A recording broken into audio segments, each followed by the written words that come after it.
In other news now, grief gripped the farming community of Content District in Clarendon on Sunday when gangsters carried out a daring daylight gun attack on young men playing football. The attack left an 8-year-old dead and 2 other young men nursing injuries. More in this report. Jesus! Jesus! A woman's cry echoed across a savannah in Content District in Clarendon. The woman and her relatives are grieving because one of the younger members of their family was killed at this football field Sunday morning.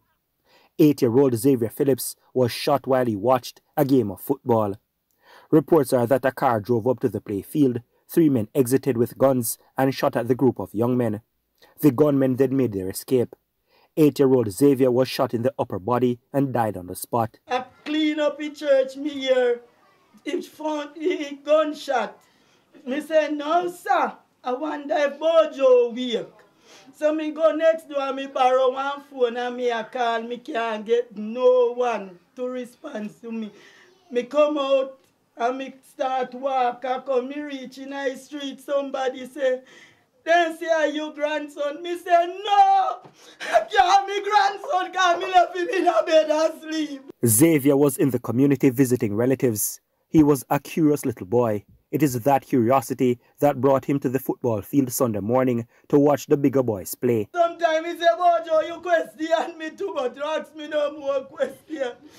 Bojo say, Grandma, if me no ask you question, no me I go learn. Me say, all right, go learn in a your book. No ask me no more question.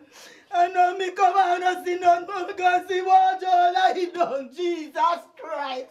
2 other people were shot and injured in the attack. It is believed the attack may be linked to another recent shooting in the area. Police detectives worked the scene for most of Sunday morning looking for clues. We counted 6 pencil markers they put down. But while they do their part to solve the crime, a member of the political directorate is asking the residents to share information with the police. I believe personally that the person who the gunmen come for was not that little youth. But they don't care, so they just open fire.